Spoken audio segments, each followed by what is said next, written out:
Hello, how's everybody? So I just want to say that I believe time is more important than money, and I want to thank you all for your time. So my name is Hunter. That's actually my phone number, so that will be useful later. That's actually supposed to come at the end, but that's all good. I give out my phone number because I want people to be connected to me. I think we've lost this idea of like calling people or texting people, and we get so caught up in our lives. So will everyone stand up really quick? So I'm going to talk about sleep, and I'm going to talk about dreams. But this isn't a talk. This is more of a town hall. So this is not my talk. This is our talk. So sit down last night if you did not sleep. And then if you had 1 hour sleep, sit down. 2 hours, 3 hours of sleep, 4 hours, 5 hours of sleep, 6 hours. OK, so we're losing a lot of people. So a percentage of you that are sitting down right now have a genetic mutation, which means you do not need to get that amount of sleep. But in others of you, you need to sleep some more. So 7 hours, 8 hours, 9 hours. And is anyone still standing? 10? Excellent. OK, so I'm going to show you a video that we've put together last year for this project called Shadow. We want to create the world's largest dream database. And then we're going to pass around some microphones, and we can ask any questions. So get your questions ready, and we'll go from there. Charles, whenever you're ready, thank you so much. Hello, my name is Hunter, and I want to thank you for checking out our page. We're proposing to create the largest dream database in the world, and we need your help.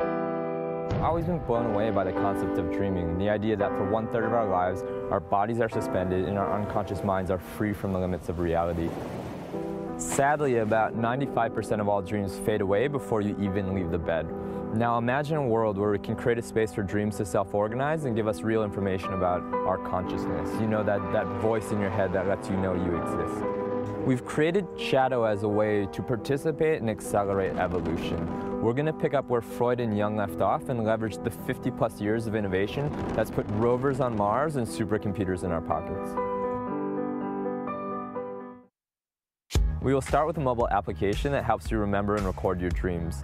Shadow uses an escalated alarm to gradually pull you through your hypnopompic sleep state and is ready to record when you shut off the alarm. Now you can speak or text your dream into the application. If you do audio, we'll transcribe it into text and we'll pull out the keywords. From there, we'll push the dream to a big data cloud so we can anonymously organize the global data to identify major themes and trends. True comprehension comes when the dots are revealed and we see the big picture. Now the Japanese sleep the least, but do they dream the least? Or what do women in Moscow dream about? Or what do kids in Sao Paulo dream about? We feel this is a huge data set that's literally being forgotten every night. So here's where you come in. We've taken Shadow as far as we can on our own, and we need your help to explode it out of our heads and into the real world. You can donate to iOS, Android, or Windows, and when we reach our funding goal, whichever device has the most donations, we'll start building that one first. If we're successful with this project, we'll forever change the course of human history. And remember, it wasn't too long ago that the majority of the population thought the world was flat. So this idea is bigger than any one of us alone, and we need your help to pull the future forward and make Shadow possible. And I leave you with this final thought, and it's a quote from John Lennon, and what he says is, "A dream we dream alone is only a dream. A dream we dream together can be a reality." So thank you very much. If, looking at it from another world, we push technology to its furthest possible development, and we had, instead of a dial telephone on one's desk, a more complex system of buttons, and one touch would give you anything you wanted. Thank you guys. Again, I'm so honored to be here, so thank you guys for your time. So if anyone has questions, we can start with the questions. Just raise your hand, and I think someone will come around with a microphone. So the way that I'm going to do this, we have like about 6 minutes left. We're going to just take as many questions as we can, and I'll try and answer as many questions as we can. Go ahead.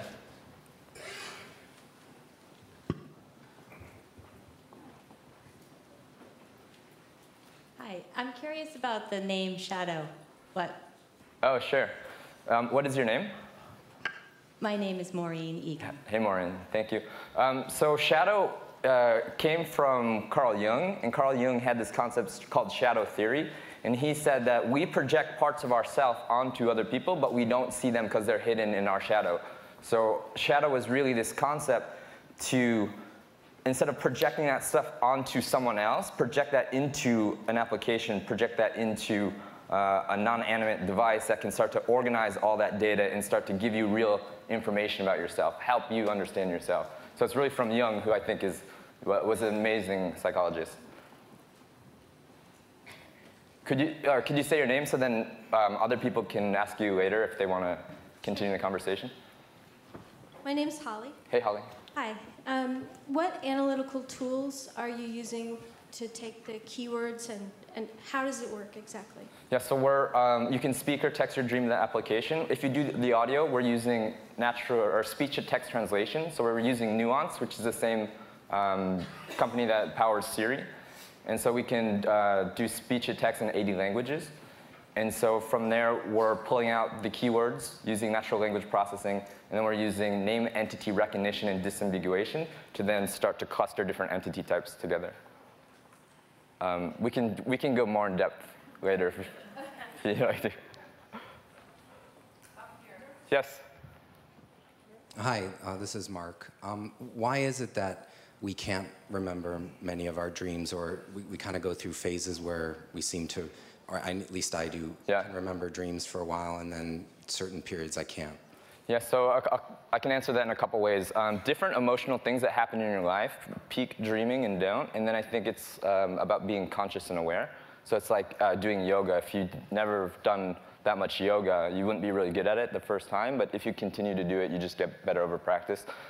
The other way I'll answer that is, so when we dream, we're essentially, our prefrontal cortex is shut down, and we're dreaming from the limbic system, the limbic part of our brain, and actually a shot of ditryptomethylene gets shot into your brain. So we're essentially hallucinating from our limbic system, our lizard brain.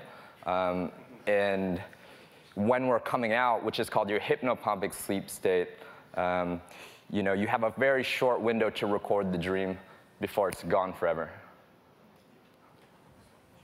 Yes? Whoever wants to go. Jessica? Hi, Jessica. Will you be able to access an archive of your own dreams and export them? Yeah, so for us, it's about the dreams that you have and the dreams that everyone else has, and then the dreams that everyone else has, and how does that relate to you? So we want to create a tool for you to look at the short and long-term dream patterns that you're having. And so we could say, oh, every Tuesday you dream about your mother. Every time you eat red meat after 9 p.m., you have this dream. Or when you walk 10,000 steps, you fall asleep faster. So we want to be able to provide that data to everyone, especially for yourself. Like, we want this to be a tool for people to understand themselves more. Go ahead. Hi, I'm Harper. Hi. So what are you learning? What are like some patterns globally? Yeah, What are women in Moscow really dreaming about? Well, so there's what I learned. So I was working 12 years pretty aggressively in fashion industry. I was not sleeping, maybe 3 to 5 hours a night. I did not have the genetic mutation.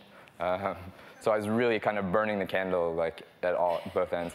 What I learned about myself when I actually took some time off and was able to get proper sleep and was able to start dreaming, I learned that I dream a lot about my mother, which is really nice. And I have gotten to a point where I can start to lucid dream. So the lucid dreaming is being able to kind of control your dream. So you wake up your prefrontal cortex while you're sleeping, and then you're kind of setting the stage for your dream. We see a lot of patterns from the media in our dream feeds. So when Robin Williams passed away, we started seeing that. When ISIS happened, we started seeing that. When Ebola happens, we start to see that. This is really interesting, because we also want to say, like, well, how does the media affect the dreams and vice versa? Like, are we actually pre-dreaming certain future events, or how much effect does the media have on what people are dreaming about? This is a great question. Yes? Sorry, my name's Randy. I have a question. When you're inputting your dream information, you say you're pulling keywords of hope, these kind of things. So much of a dream, there's still so much going on in the background and personally experiencing it. Yeah. Do you have any theories on, pulling out more stories than just, you know, keywords that identify patterns? Is that what y'all are looking at, or are you looking even further into? Yeah, I like this idea of like a dream camera, where when you're dreaming, you just pull out your dream camera and you take a picture. And I know that sounds really far out, but they're doing things in neuroscience where they're mapping the visual cortex. So you could actually, through some sort of signal, you could map symbols. I mean, I don't think you could get clarity on what it was, but you could start to map symbols through the visual cortex of what you were actually dreaming about. It'd be interesting when you woke up, you know, if it was already on your phone, that'd be cool. But that's down the road. Give us like 5 to 10 years on that one. Yes? Hi, Jody. Since you're self-reporting your dream, not just to yourself or the person next to you in bed, do you notice any change in how people are presenting their dreams, or in how you are? Sort of thinking of, you know, when you post what you're doing on Facebook, there's a filter that happens. And so I'm wondering if there's any change in the reporting, as this is now something that's shared. Yeah, we thought about that a lot, and there's this concept called Heisenberg theory. So when people know that they're being watched, they behave in a different way. And so we were really conscious about how this would happen. In the application, you can I'll back up. So we've recorded, we're in an alpha stage right now, 12-week alpha stage. We recorded 7,000 dreams. And what we've noticed is most of those dreams are private, which is fascinating to us. That means people are really using the application, and they really have a place to like put this content, which may be somewhat nefarious or maybe somewhat kind of controversial. So they actually have an outlet to put these dreams. So we're super excited about that. I think my time's up, so we can continue the conversation. Yeah? Yeah. So thank you very much.